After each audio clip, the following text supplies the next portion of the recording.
Ya, selamat sore. Kita jumpa lagi. Selanjutnya adalah network arsitektur ya. Network arsitektur dari 2G, 3G, dan 4G. Nah, teman-teman bisa lihat di sini kembali mengingat perbedaan arsitektur antara 2G, 3G, dan 4G. Kalau teman-teman lihat di sini, apakah teman-teman bisa melihat mana yang 2G, 3G, dan 4G? Ya, seperti kita lihat ya. Di sini ada pada bagian yang ini ada BTS dan BSC, dan itu adalah bagian dari BSS, kemudian terkoneksi ke core-nya yaitu MSC, VLR, ada HLR, nah dan OSS nanti. Nah ini kalau ada BTS ini berarti itu 2G ya. Oke, yang ini 2G. Kemudian yang di sebelah sebelah sini ada RNC, Node B, RNC. Lalu ke core-nya langsung dari Utran ke core network. Ini adalah 3G ya. Jadi sebelah kanan ini 3G. 3G. Kemudian yang ini adalah tentu adalah 4G di mana kita lihat E not B, NS not B, evolve not B ya yang terhubung langsung ke core MMI. Jadi kalau kita lihat ini fungsi dari perbedaannya fungsi dari BTS dan BSC itu digantikan oleh satu saja yaitu inode B. Inode B ini langsung dia ke core. Ya, kalau di 2G kan dia butuh BTS, BSC baru ke core. Kemudian yang 3G pun juga sama. Dari node B dia ke RNC dulu baru ke core. Ya, jadi 4G tentu sangat simple sehingga ini bisa mempercepat ya. Jadi meminimalisir delay. Oke. Karena jaringannya dibuat simple dari UI terhubung ke inode B dan ke MMI. Jadi teman-teman ini juga harus ingat paling enggak harus paham ini network arsitektur karena biasanya juga ditanyakan ya di wawancara, tolong dong gambarkan 2G, 3G, dan 4G arsitekturnya. Nah, lebih bagus lagi teman-teman juga mempelajari tentang interface-nya. Jadi kalau ada garis seperti ini, kemudian ada IUB, ini adalah interface-nya. Nama interface dari node B ke RNC, yaitu IUB. Antar RNC namanya IUR. Ya. Kemudian dari RNC ke MSC, IUCS. Kalau RNC ke paket datanya, SGSN, IUPS. Ya. Nah, sedangkan yang di LTE, ini paling sering nih X2. Nah, X2 ini fungsinya kan untuk handover ya, keputusan handover antar inode B. Jadi inode B ke inode B lainnya terhubung dengan suatu interface yaitu X2. Kalau kita lihat dari BTS ke BSC di 2G tidak ada. Kemudian dari node B ke node B ada apa tidak? Tidak ada ya. Nah, jadi hanya dari LTE saja nih. Ada X2 yang menghubungkan antar inode B.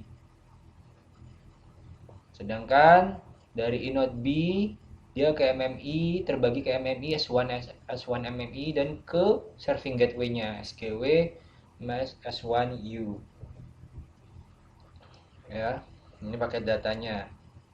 Controllernya, core-nya MMI, namun usernya nanti yang menghandle paket data kita itu ke sini.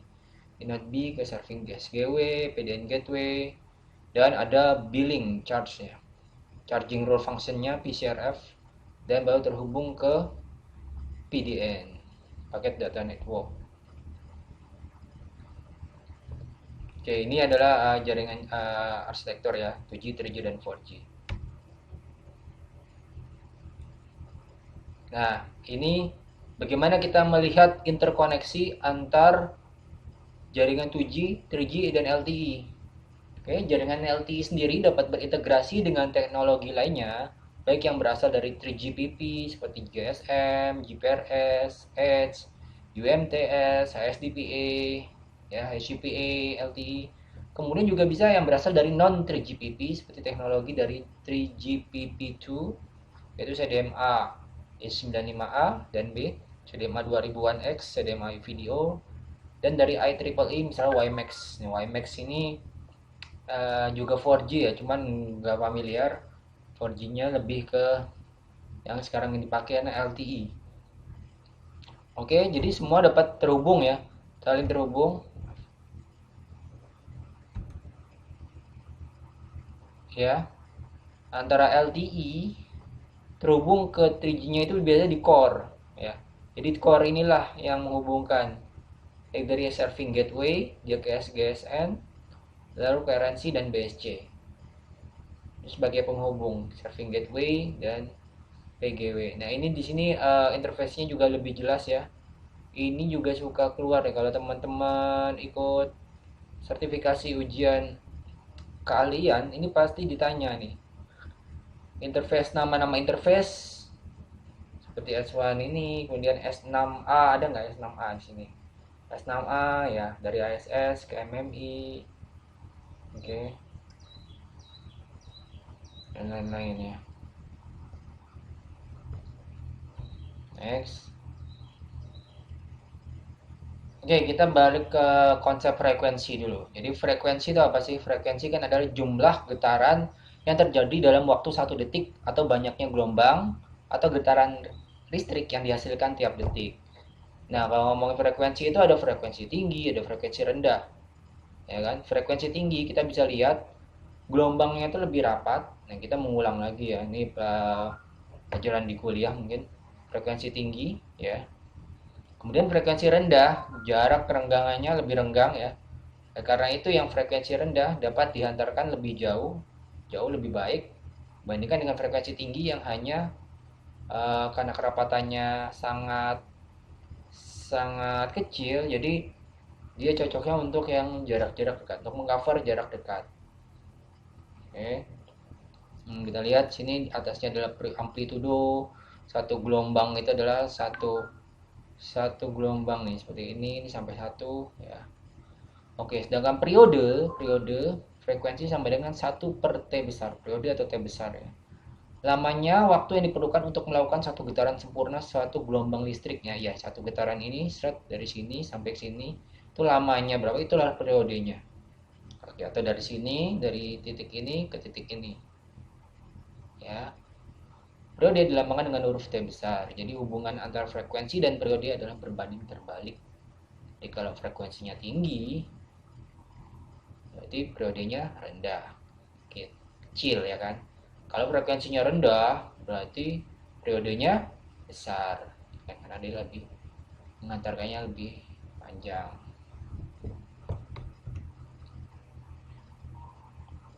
Oke, frekuensi allocation.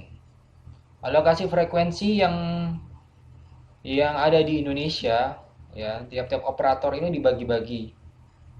Ya, ada dibagi atas ini saya ambil dari sumbernya Kominfo. Seperti ini ada H3i, Excel, ISAT, Indosat, T-Cell, Telkomsel, H3i. Nah, ini pada awalnya existingnya tuh mereka mengaturnya tuh acak-acakan ya, random. Jadi Excel dari uplinknya sekian, dowlinknya sekian, kemudian ISAT, nextnya lagi T-Cell, XL, T-Cell, ISAT.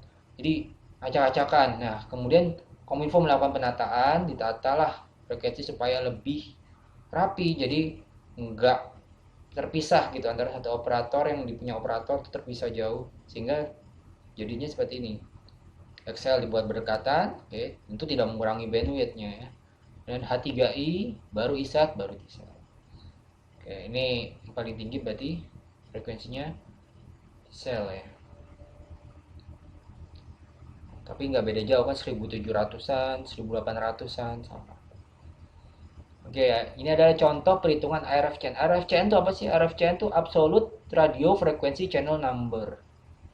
Jadi nomor-nomor frekuensi. Jadi frekuensi yang misalnya besar nih 1725 atau 1710. Nah, kalau disimbolkan ke RFCN misalnya menjadi cuman 5 gitu atau 6, 7 tergantung alokasi dari frekuensi uplink dan downlinknya. Frekuensi awalnya ini ditentukannya berapa ya. Jadi uplink RFCN rumusnya nih contoh GSM ya.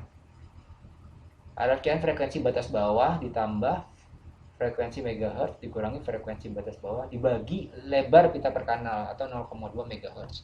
Nah kan carrier spacing di GSM 200 kHz hingga atau 2,0 megahertz kalau dijadiin megahertz bagi carrier spacingnya. Oke, untuk buat coupling dan knowing berbeda untuk GSM. Nah yang 1800 pun juga sama rumusnya ya. Ini konsep RFCN dan frekuensi ya. Lanjut.